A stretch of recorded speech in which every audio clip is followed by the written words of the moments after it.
안녕하세요. 예정대로라면 올 여름에 결혼식을 올릴 20대 후반의 여자입니다. 남자친구와는 2년 만났습니다. 저는 대학교를 졸업한 뒤 바로 취업에 성공해 회사를 다니고 있고 남자친구는 사법시험에서 떨어진 후 계약직으로 로펌에서 근무하고 있어요. 다른 커플들처럼 저희도 2년 정도 만나니까 자연스럽게 결혼 이야기가 나오더라고요. 당시 저는 모아둔 돈이 한 6천 정도 있었고 남자친구는 2천 정도 있었어요. 그거야 당연히 제가 남자친구보다 사회생활이 길었으니까 큰 문제는 되지 않았습니다. 돈이라는 거야 앞으로 같이 벌어가면 되는 거고 남자친구가 4천을 저보다 덜 모았다고 해서 그게 저희 결혼 생활에 어떤 큰 영향을 미치게 되는 건 아니라고 생각했어요. 양가의 도움을 받을 수 있으면 좋고 못 받아도 작게 시작하면 된다는 마음으로 그렇게 결혼을 준비 중이었습니다. 그리고 남자친구의 전세 계약이 4월에 끝난다고 하더라고요. 그래서 그러면 어차피 결혼하면 같이 살 거니까 집 문제부터 해결하는 게 좋겠다 싶어서 집부터 알아보기 시작했습니다. 그리고 2주 전 저희 둘의 예산으로 해결할 수 있는 소형 아파트를 하나 찾았습니다. 집 주인이 다른 아파트에 입주를 해야 해서 빨리 매매를 해야 하는 상황이라 가격도 시세보다 낮게 나온 정말 황금 매물이었어요. 저는 일단 제 돈으로 계약금을 걸면서 일을 진행시켰습니다. 그리고 이를 알게 된 남자친구도 너무 잘 됐다면서 일단 제가 진행을 하면 자기가 한 번에 자기가 내야 할 돈을 보내줄 테니 그 돈으로 잔금을 치르자고 하더라고요.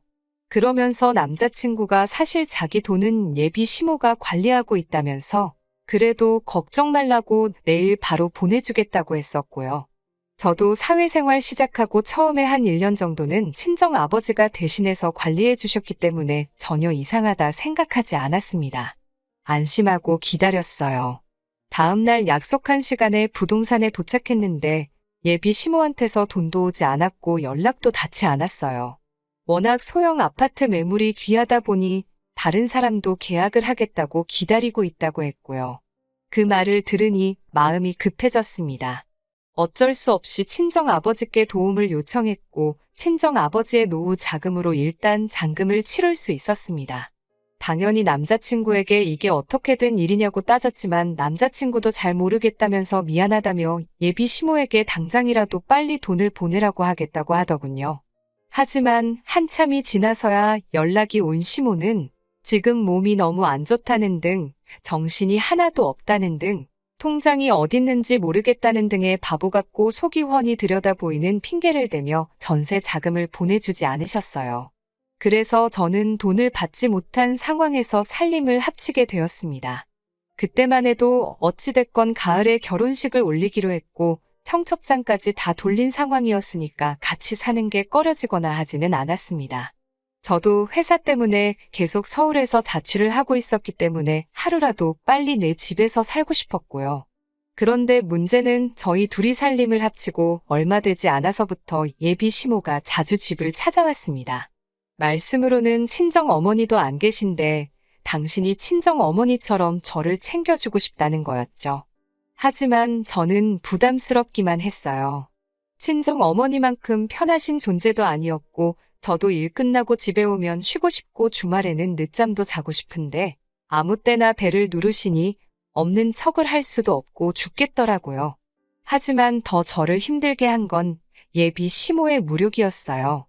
예비 시모는 저희 집에 올 때마다 이번에는 뭐가 바뀌었니 뭘 샀니 하시면서 집안의 물건들을 꼼꼼히 살피셨어요.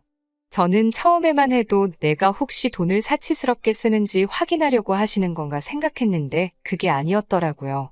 시모가 그러는 이유는 자기 마음에 드는 물건을 가져가기 위해서 그런 거였어요. 한 세 번째 방문 때인가 인기가 많아 배달이 밀리던 대형 TV가 한 달 만에 집에 들어왔을 때였어요. 시모는 소파에 앉아 TV를 보면서 이게 그 광고하는 신상 TV냐며 아이고 너무 좋다를 연신하시더니 나는 이런 TV를 언제 가져보나 딸 있는 집들은 이런 것도 지들 엄마 척척 사준다던데 라고 하시며 계속 나도 이런 TV 하나 있으면 집에만 있어도 하나도 안 심심하겠다는 소리를 하시더라고요.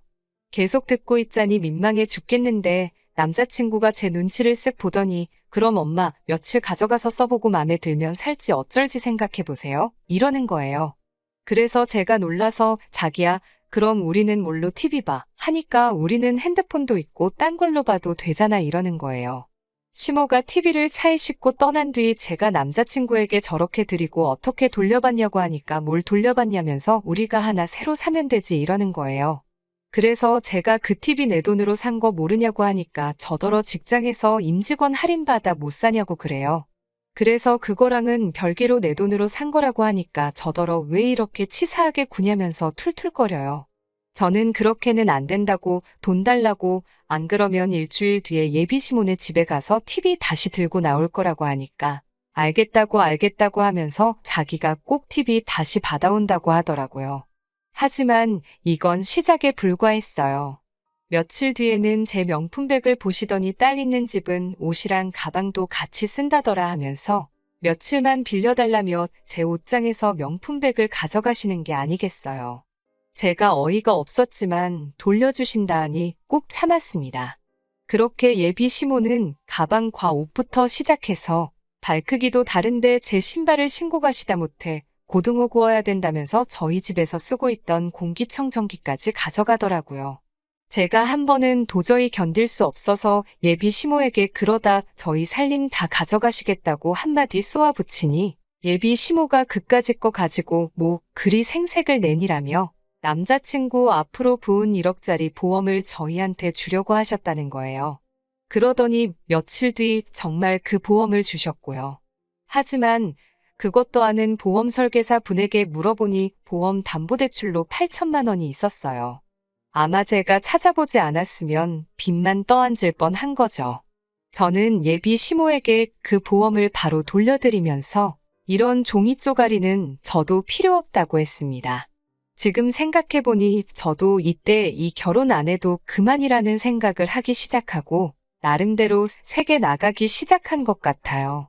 하지만 무엇보다 이 도둑 같은 집구석하고 연을 끊어야겠다고 생각한 건 예비 시모가 저희 친정 어머니의 유품을 탐냈기 때문이에요. 야근을 하고 집에 왔는데 남자친구는 거실 소파에서 TV를 보고 있고 예비 시모는 안방에서 나오더라고요. 제가 어머님 거기서 뭐 하셨냐고 물으려는 찰나에 예비 시모 목에 걸린 진주 목걸이를 봤습니다. 그건 저희 친정 어머니가 살아 생전에 아끼시던 목걸이였어요. 제가 뭐 하시는 거냐며 당장 내놓으라고 하니까 예비 시모도 저한테 평소와 다른 분노를 느꼈는지 얼른 풀러놓으며 그냥 한번 해본 걸 가지고 뭐 그리 난리냐고 그래요.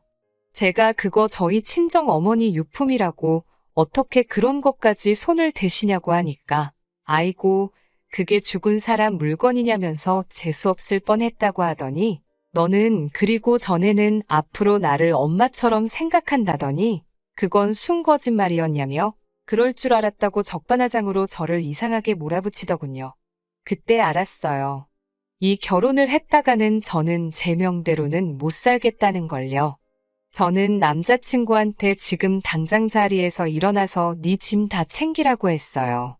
남자친구는 상황 파악을 하면서도 저한테 화난 거 알겠다며 예비 시모한테 빨리 사과하라고 부추기더라고요.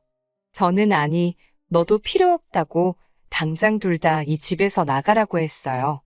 예비 시모는 저거 말버릇 좀 보라며 아주 기가 차다고 난리였고요. 저는 당장 안 나가면 둘 다 주거침입으로 경찰 부를 거라고 이 진명에 내건 거는 알고 있지 않냐고 하자 남자친구가 엄마 일단 나가자 라고 말하며 예비 시모를 끌어냈어요. 남자친구는 공무원 시험이든 사법시험이든 뭐라도 다시 준비하려는 중이었기 때문에 경찰하고 엮여서 좋을 게 없었거든요. 저는 그 길로 남자친구와는 파혼하기로 작정을 하고 주변 사람들에게 바로 연락을 돌렸습니다. 당연히 남자친구에게도 우리는 이제 끝이라고 말했고요. 예비 시모도 그제서야 자기가 저를 너무 편하게 생각해서 일을 이렇게 키웠다며 제발 사과할 기회를 달라고 하시더군요. 앞으로 평생 딸보다 더 소중하게 대하겠다고 말만 번지르르하게 늘어놓았지만 제가 한 번 속지 두 번 속나요. 그놈의 잔금에 미련 갖고 아파트 명의를 공동 명의로 했으면 일이 얼마나 복잡했을지 상상만 해도 머리가 아프네요. 그래도 덕분에 얼떨결에 아파트가 하나 생기고 그 아파트도 그 사이에 돈이 올라서 마음의 위로가 살짝 되긴 합니다. 비록 30살 전에 결혼하고 싶었던 꿈은 이룰 수 없게 되었지만 그래도 제대로 인생 공부했다 치고 더 좋은 사람 만날 때까지 열심히 살고 있으려고요.